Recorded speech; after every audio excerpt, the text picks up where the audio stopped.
Recorded Books presents Suppressing the Truth in Dallas by Charles Brandt. Narrated by Adam Grouper. Chapter 1. International Complications.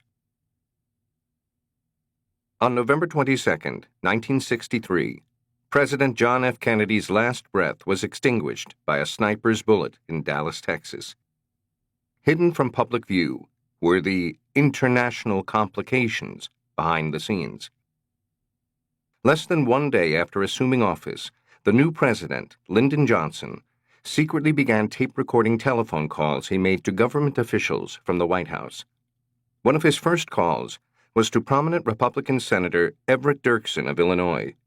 In his Texas drawl, Johnson confided to Dirksen, "We got some international complications that could come up to us if we are not careful." This dire warning by the new president of a nuclear power in a Cold War setting was made while the rest of the world was sliding into a profound state of mourning. These two powerful leaders, in attire appropriate for a presidential funeral, were plotting in concert. Johnson's warning to be careful had the quality of conspiracy. It was imperative enough to occupy their strategic thinking at a time like this. What they were up to has cried out to be chased down from its hiding place ever since. These days, when government figures are exposed for lying, the media is inclined to bestow symbolic Pinocchio awards. The race for Pinocchios is on. Please meet the contenders in order of wrongdoing. 1. Earl Warren, Chief Justice of the United States Supreme Court, and President Johnson's appointee to chair the official investigation of the assassination of President Kennedy, the wounding of Texas Governor John Connally, and the murders of Dallas police officer J.D. Tippit and of President Kennedy's suspected assassin, Lee Harvey Oswald. 2. Jack Ruby, a Dallas strip club owner and close associate of mafia figures. Ruby, who was intimate with crooked Dallas cops, shot and killed the assassination suspect Oswald in the Dallas Police Department basement 2 days after President Kennedy lost his life. 3.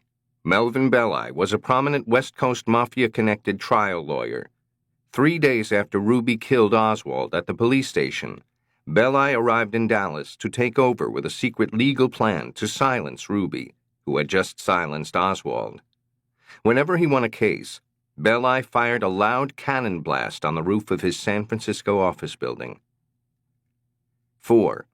President Lyndon Johnson, who will be unmasked by his tape-recorded phone calls. 5. Attorney General Robert F. Kennedy, the assassinated president's younger brother, chief law enforcement officer, and mafia fighter, who regularly broke our criminal laws. 6. Director of the FBI, J. Edgar Hoover, who aided all in the telling of lies.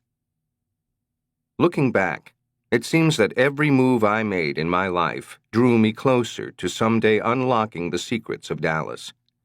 In my legal career, I was a homicide investigator and jury trial prosecutor, the Chief Deputy Attorney General of Delaware, and a murder defense attorney.